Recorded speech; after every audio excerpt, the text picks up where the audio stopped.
This story will touch your heart and stay with you long after it ends. Don't forget to like, share, and subscribe. Your support helps us bring you more powerful stories. The afternoon sun hung heavy over the small American town, warming the faded paint of porches and fences that lined the narrow street. Heat shimmered above the asphalt, making even the quietest corner feel exposed. On one such porch stood Henry Bennett, shoulders slouched beneath a shirt that had long since lost its color. His shoes were worn to threads, seams splitting at the toes, but his cuffs were still pressed with the neatness of habit. A man who clung to dignity even as time stripped everything else away. Henry clutched a chipped enamel bowl against his chest. His fingers trembled slightly, not from weakness alone, but from the shame he carried in those thin hands. He glanced once at the peeling paint of the fence as if it might steady him, then stepped carefully toward the neighbor's door. His knuckles tapped gently, not demanding but apologetic.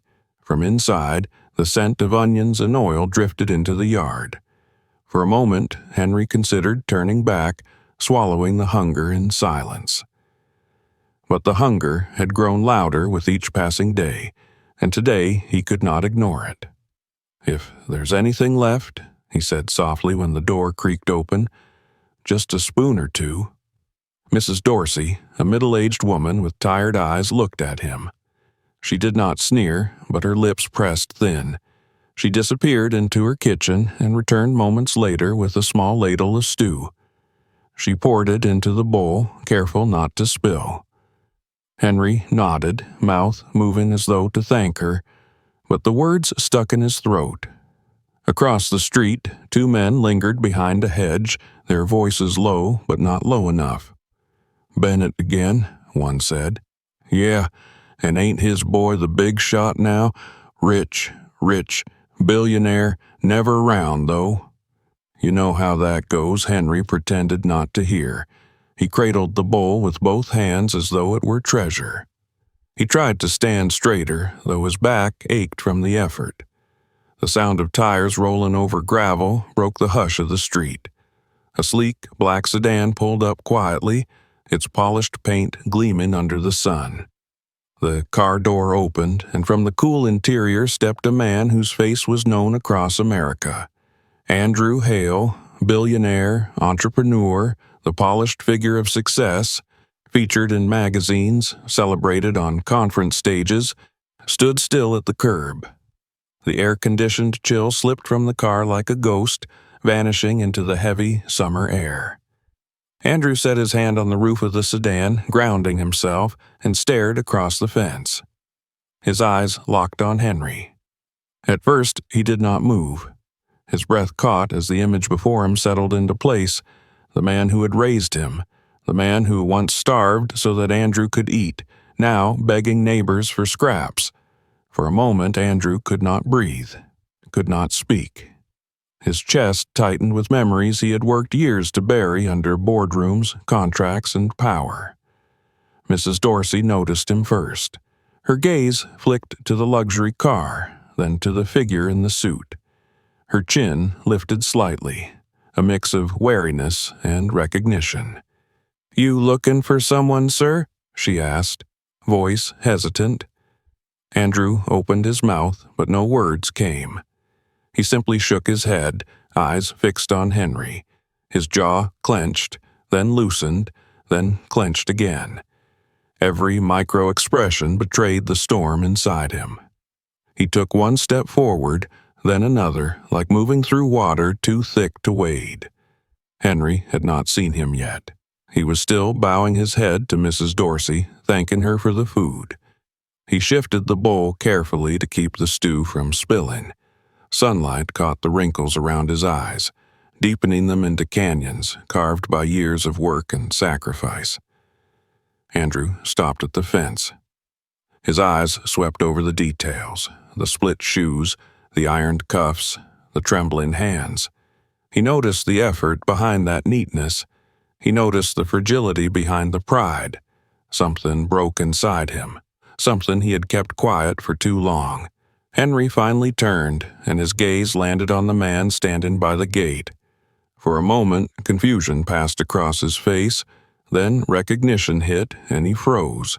His bowl shifted to his left hand while his right hand rubbed against his pant leg, an old nervous habit. Andrew's voice came low, raw, almost a whisper. "Dad?" The single word carried across the fence, thin but unshakable. The men behind the hedge stopped their whispering. One muttered under his breath, "Man, if that were my father." The other shushed him. Let them be. Let the man stand first. Mrs. Dorsey cleared her throat gently, trying to offer Henry a way out. "Mr.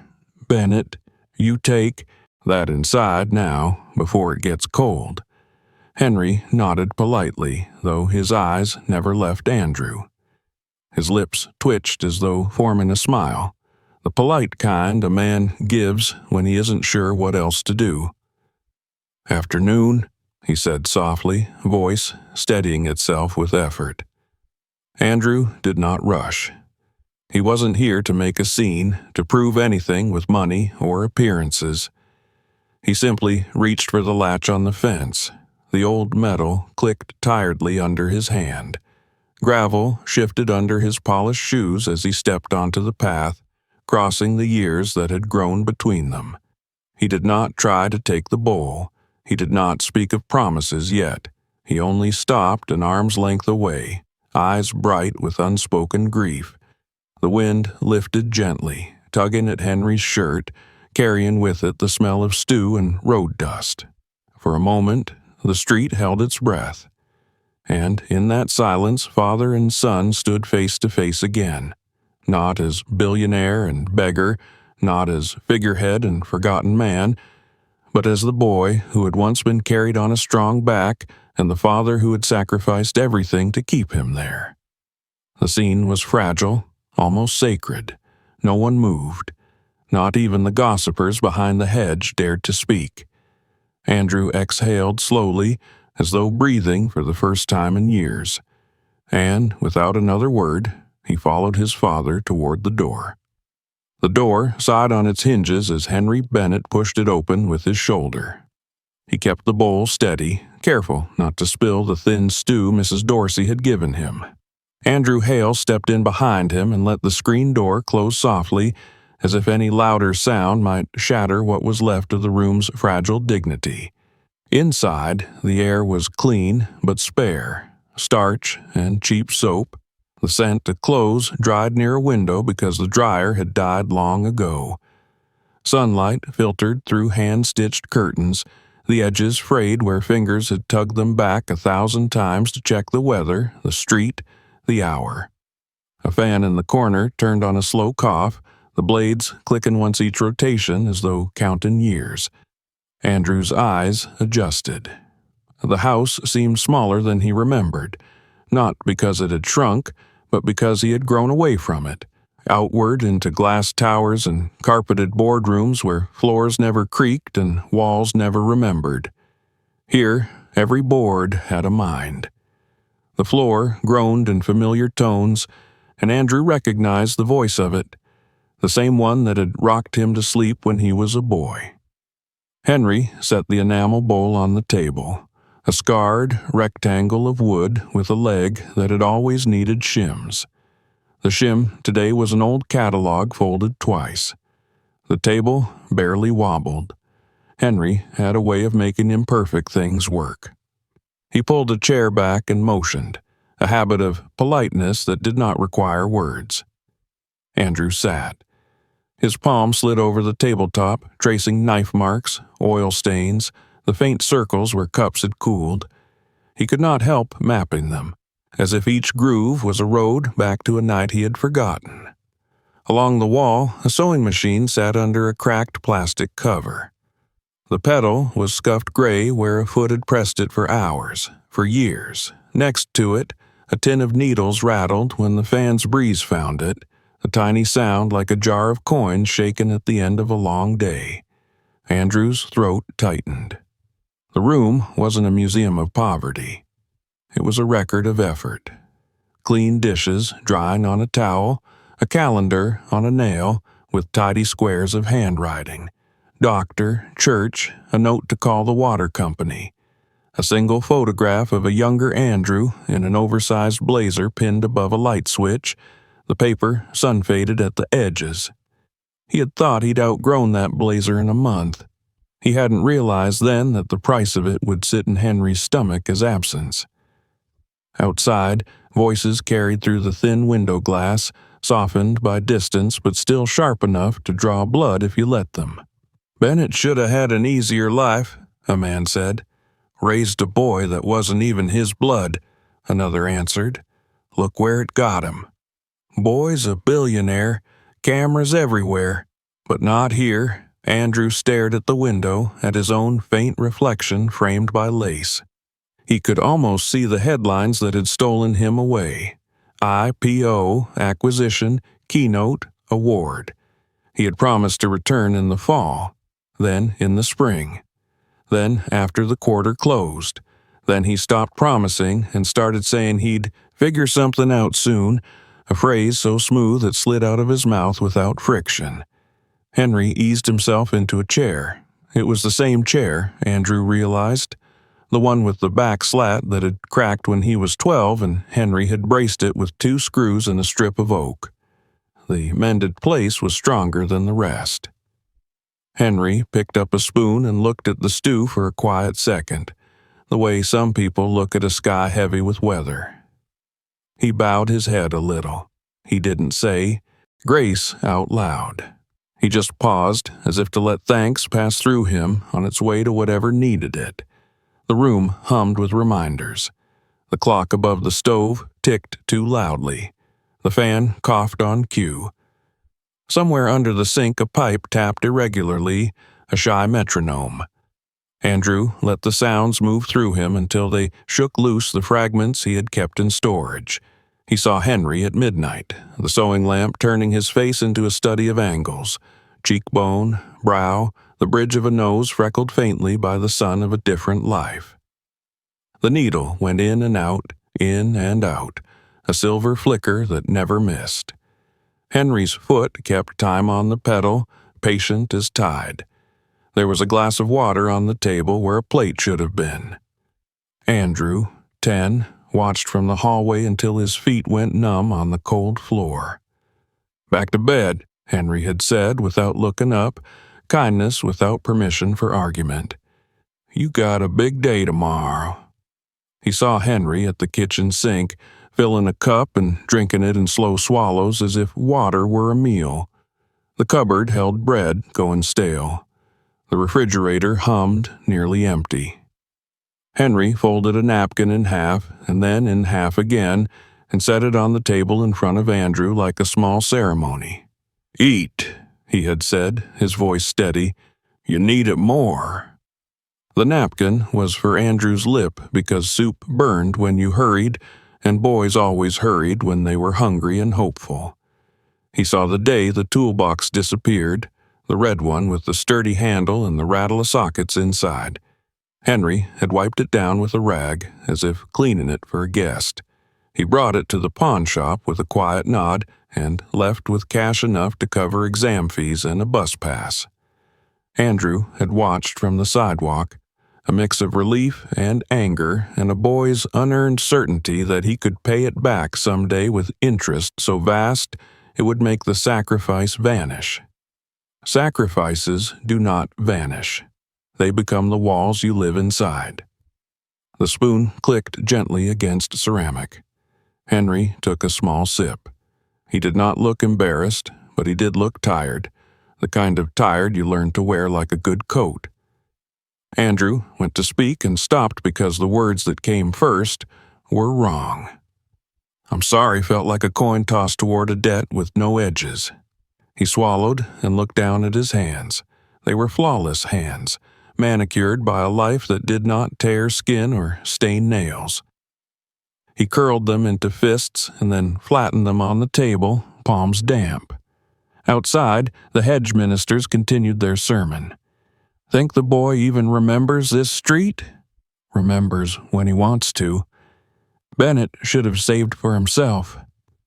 That kind of love, people take advantage. Andrew flinched, less at the judgment than at the accuracy it threatened.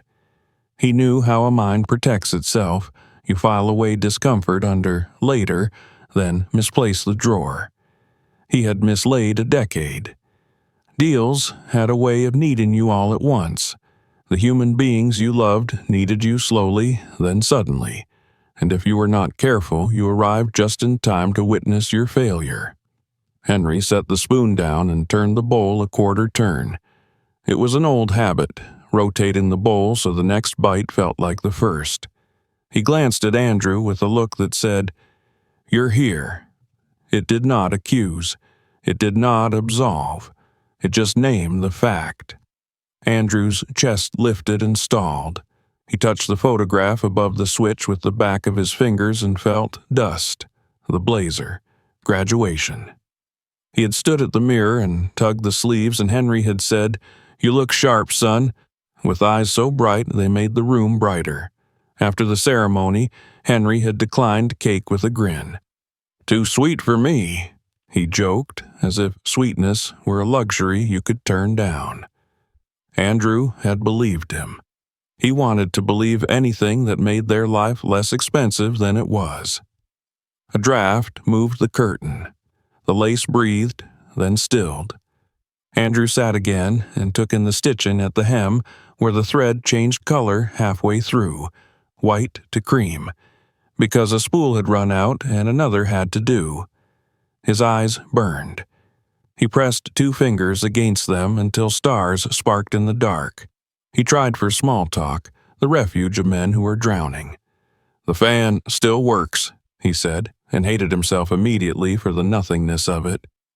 Henry smiled, the kind of smile that warms the air but not the bones.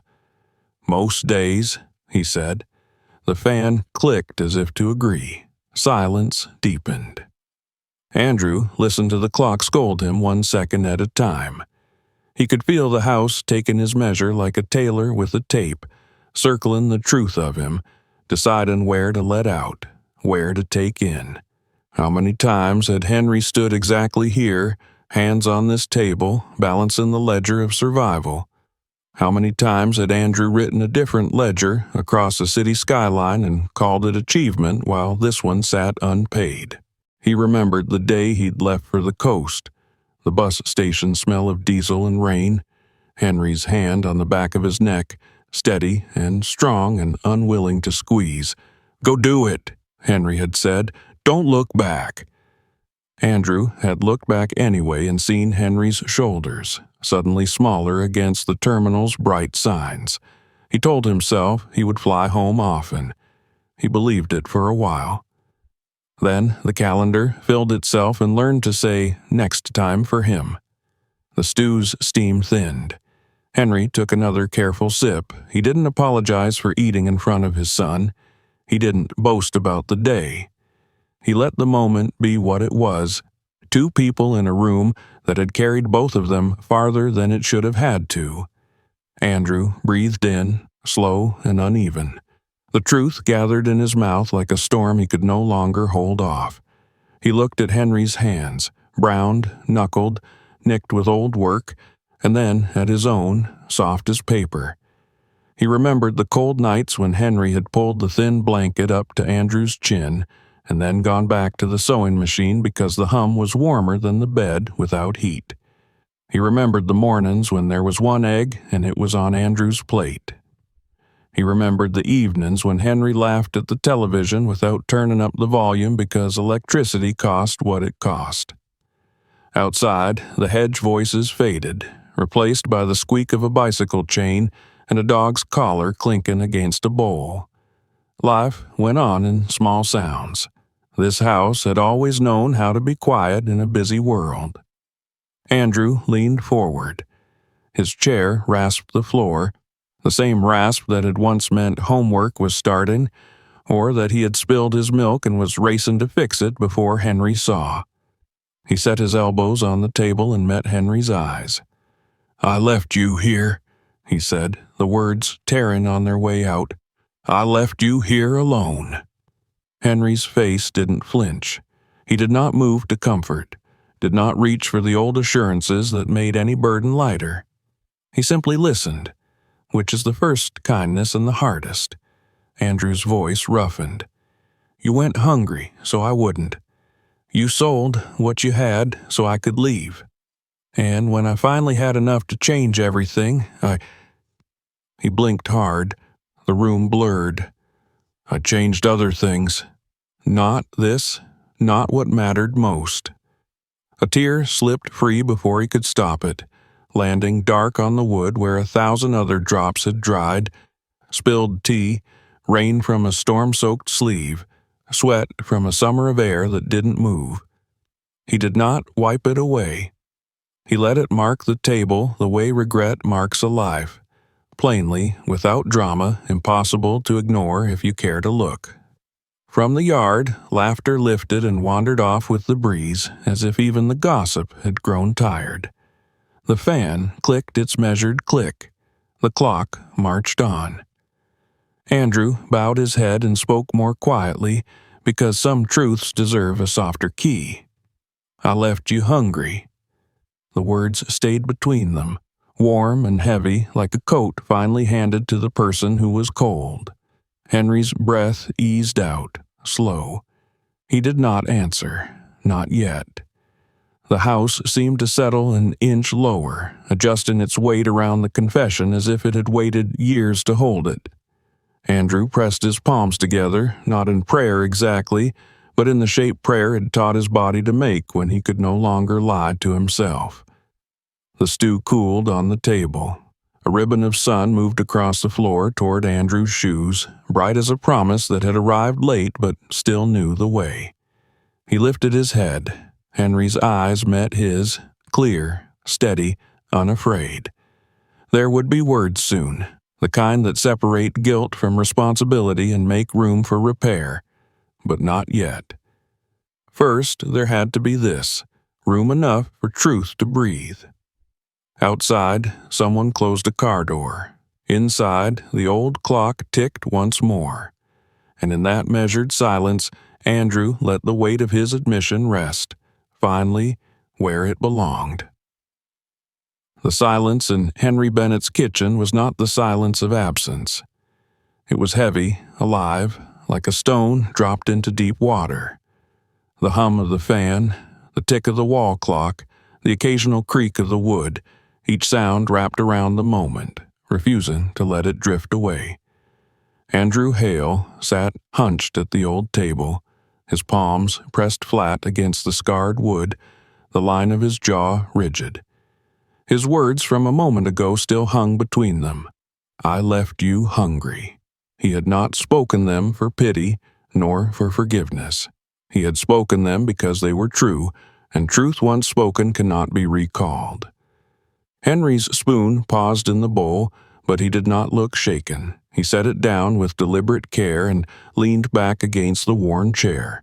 His face carried the calm of a man who had weathered worse storms, the lines on his forehead less from worry than from endurance. Son, he said softly, voice steady, don't shame yourself over me. Andrew's head snapped up. His eyes, rimmed red, searched Henry's for some hint of reproach, some wound that had festered all these years. But Henry gave him none. His gaze was calm, almost kind, as if what Andrew had just confessed was not an indictment, but a confession he had been waiting to hear. You were busy building, Henry continued, his fingers resting lightly on the table. That's what I wanted for you. To build something bigger than this house, bigger than me. That's why I did what I did. Andrew's chest tightened. The words should have comforted him, but instead they pressed harder against his ribs. His father's forgiveness was effortless, almost casual, and that was what made it unbearable. No, Andrew said, his voice breaking against the still air. You don't get to dismiss it like that. You gave up meals. You gave up sleep. You sold everything you had so I could sit in classrooms and wear clothes that didn't fit because they were still better than what you had. And when I finally made it, when I had more money than I could even count, where was I? Not here, not at this table, not with you." His hand lifted suddenly and slammed against the table, the sound cracking through the room like a gunshot. The catalog under the table leg shifted, the bowl rattled. Outside, the neighbors' whispers hushed abruptly. They had been listening all along, and now they leaned closer, careful to catch every word. "Did you hear that?" one voice murmured through the hedge. "He's arguing with the old man now. No, listen to his tone. That ain't anger, that's guilt. That's a son realizing what he missed." Andrew's shoulders heaved. He tried to steady his breath, but each inhale stuttered. "You gave me everything," he whispered, raw, "and I gave you nothing when you needed someone most. You should hate me for that." Henry did not answer with anger. He did not raise his voice. Instead, he reached across the table, his fingers rough, nails worn short from years of labor, and placed his hand gently over Andrew's. The warmth was thin but steady, the touch of a man who had steadied his son through storms before and knew how to do it again. "Listen to me, Andrew," Henry said.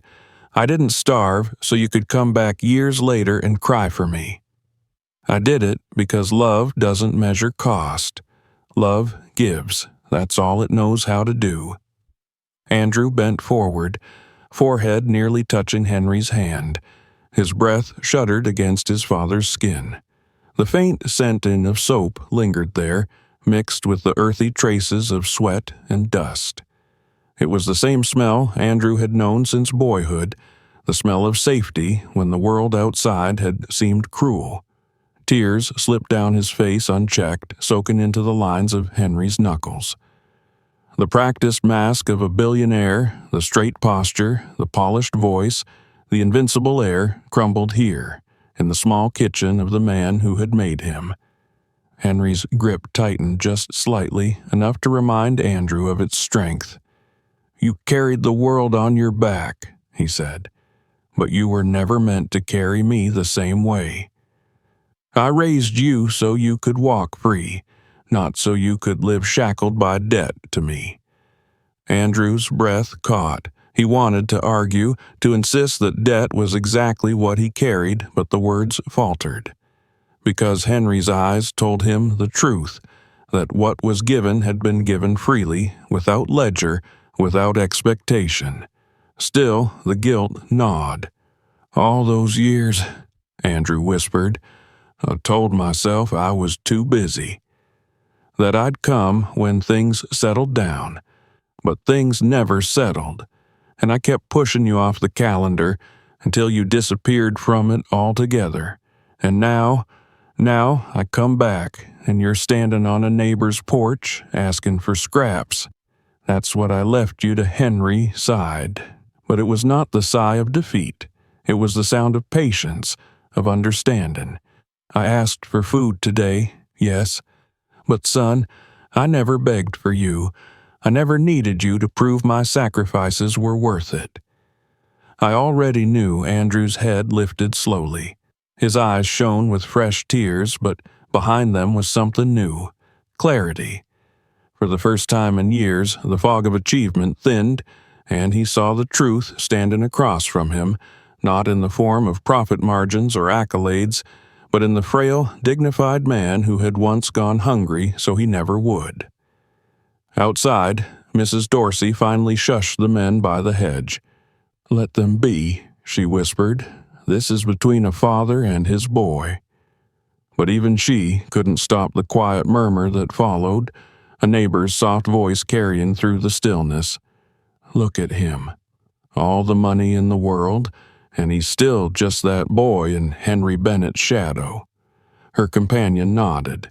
"Sometimes it takes a lifetime to see who really raised you." The words drifted into the house like smoke, and Andrew heard them. He did not push them away. He let them sink into his chest, into the place where shame had built its home. His father's hand stayed over his own, steady, forgiving, undemanding. And in that moment, Andrew knew forgiveness was not the end of the silence, it was the beginning of truth. The confession settled in the air between them until it felt less like a wound and more like a door that had finally opened. Andrew pushed his chair back. The legs scraped the floor, a dry, familiar sound. He stood slowly, not with the theatrical certainty of a man accustomed to stages, but with the quiet resolve of a son ready to do the only thing that made sense.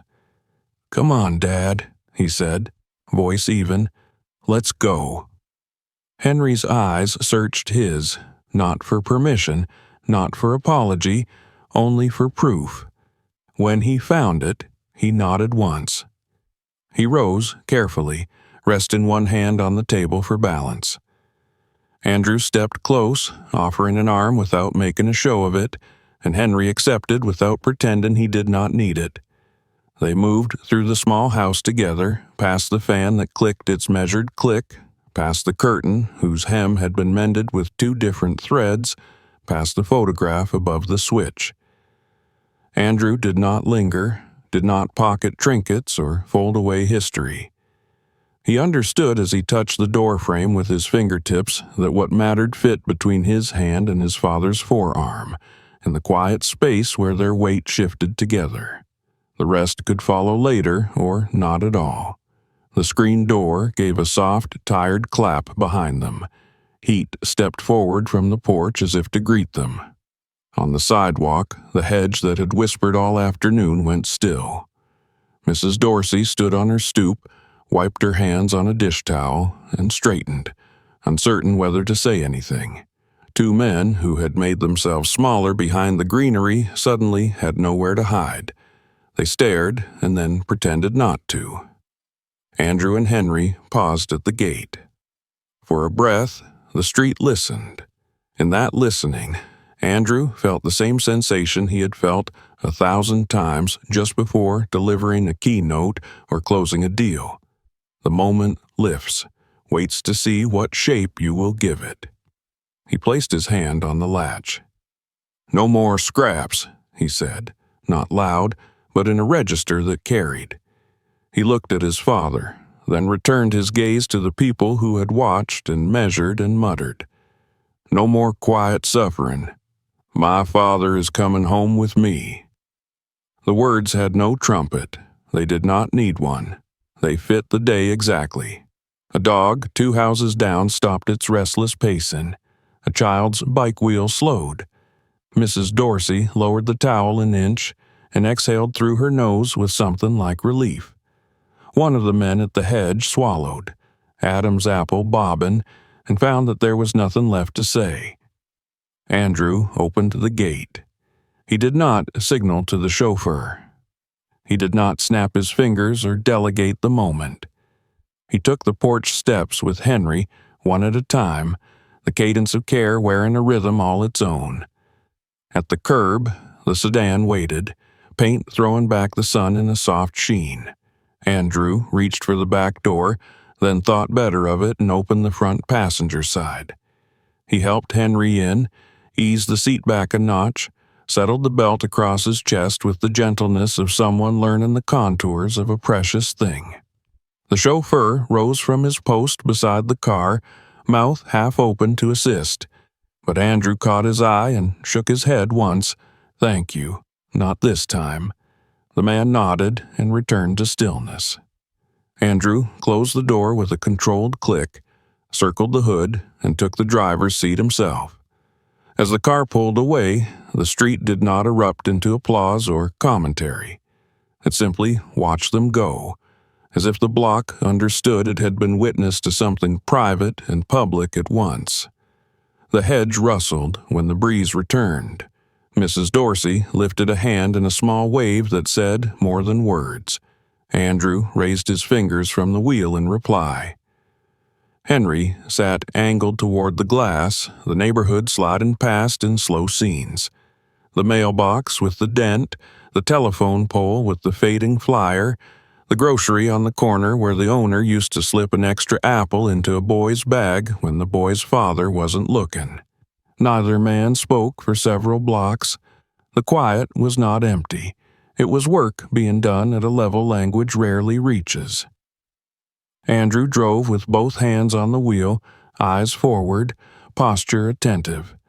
When he glanced over, he found Henry watching him with a look that contained pride and caution and a little worry. Worry that this promise, like so many in life, might thin when the road grew long. Andrew answered the worry with the only reply that counted. He took the next turn toward home. They crested the hill where the house sat as if it had grown out of the land itself, stone and glass and shade trees that made their own weather. Lights were already on inside, not the cold blaze of a stage, but the softer warmth of rooms that were used. Andrew parked beneath the portico and was out of the car before the engine fully settled. He opened Henry's door and offered his hand again. Henry took it, and for an instant their joined grip seemed to fuse then and now, boy and man, hunger and plenitude, rooms that echoed and rooms that held. The front doors swung open. A butler stepped forward with the smoothness of a habit honed over years, a woman in a charcoal dress at his shoulder. Andrew met their eyes and spoke plainly. "This is my father, Mr. Bennett. He is the head of this house as of now. Please see to whatever he needs." No one flinched. No one overplayed kindness. The staff did the quiet arithmetic of respect. A straightened spine, a glance to gauge Henry's pace, a small step backward that invites without pressuring. Henry's gaze traveled up the foyer's height, across framed photographs he had not seen, along a runner that yielded underfoot instead of scraping. He did not smile at the grandeur. He nodded at the care. Andrew felt a heat move through his chest that was not embarrassment or pride. It was the relief of seeing dignity recalibrated to where it belonged. "Dinner is ready, sir," the butler said, as if he had been planning for this arrival all day.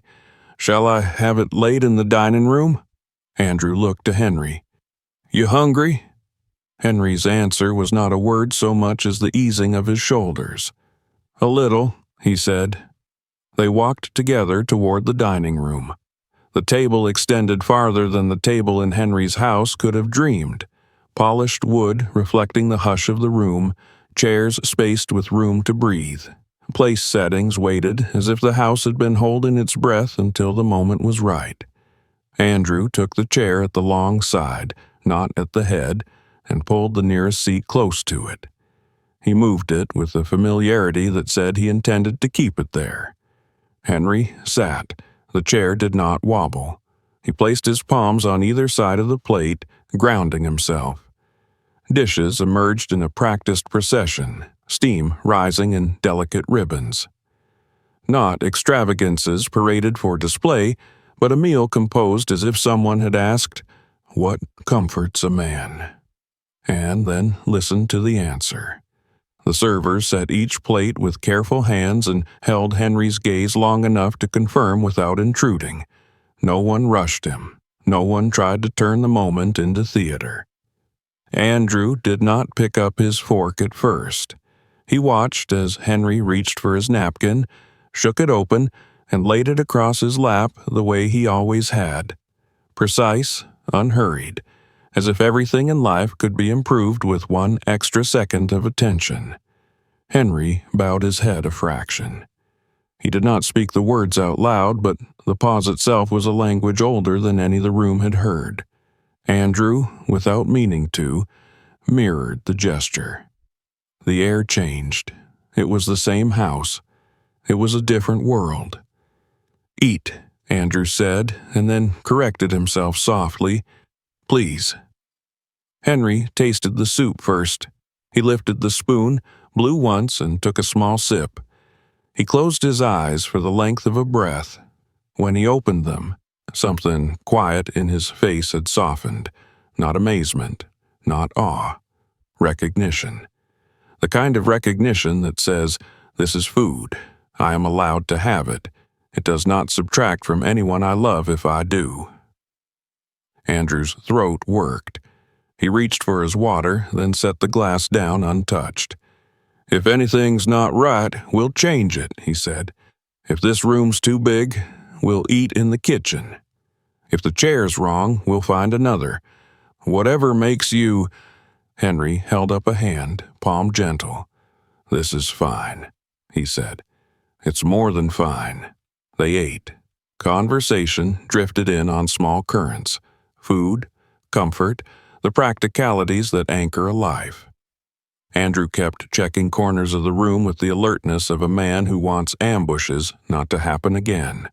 A draft from a vent, glare off the glass, the weight sound carried along the table.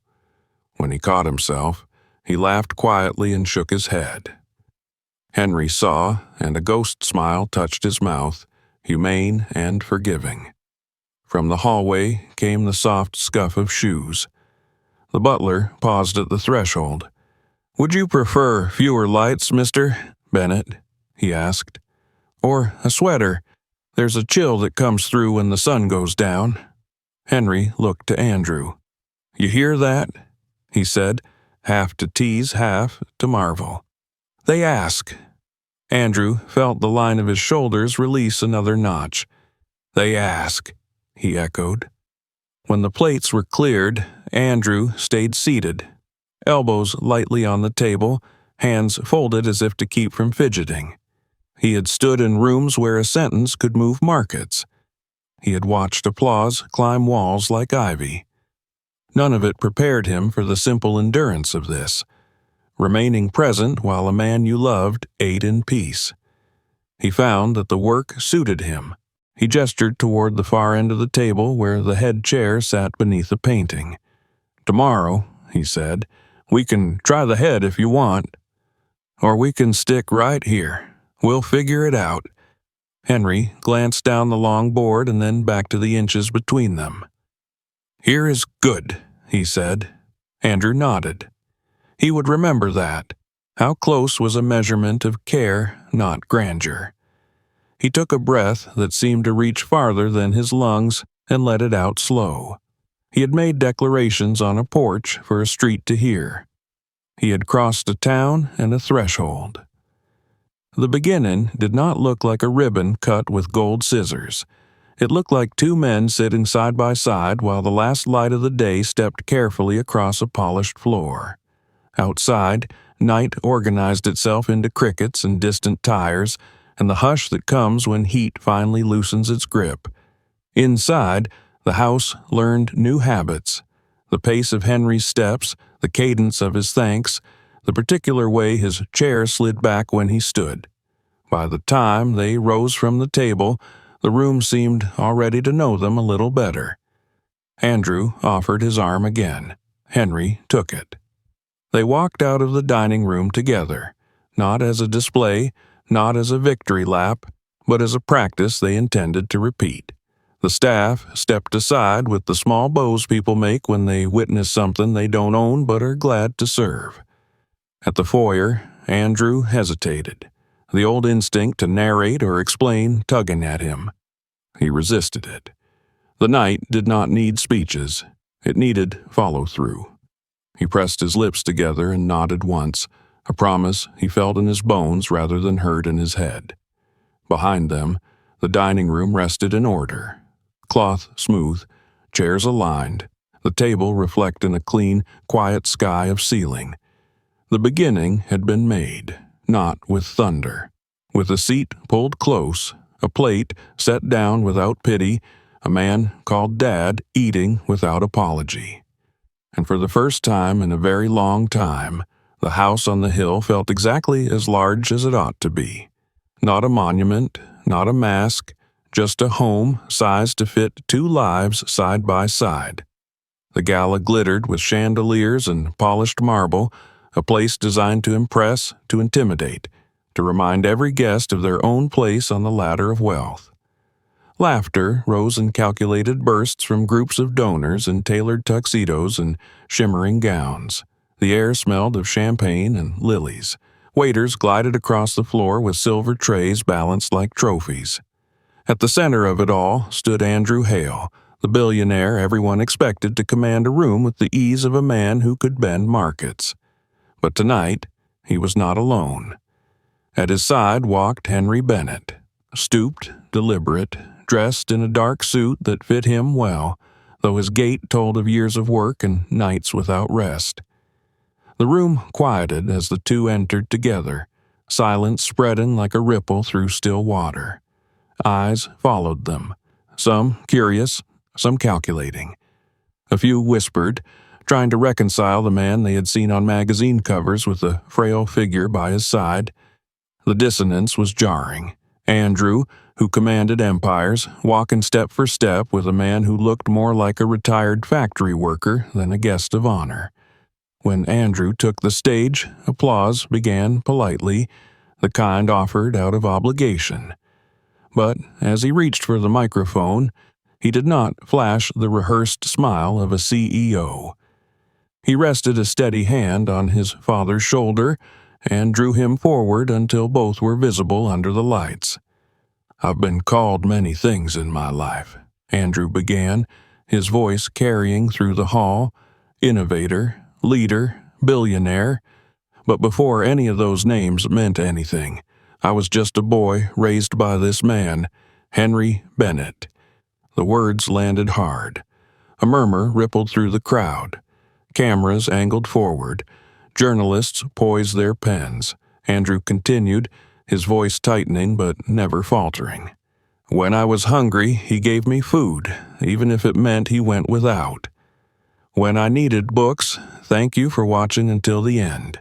If this story moved you, leave a comment, hit the like button, and don't forget to subscribe for more inspiring stories."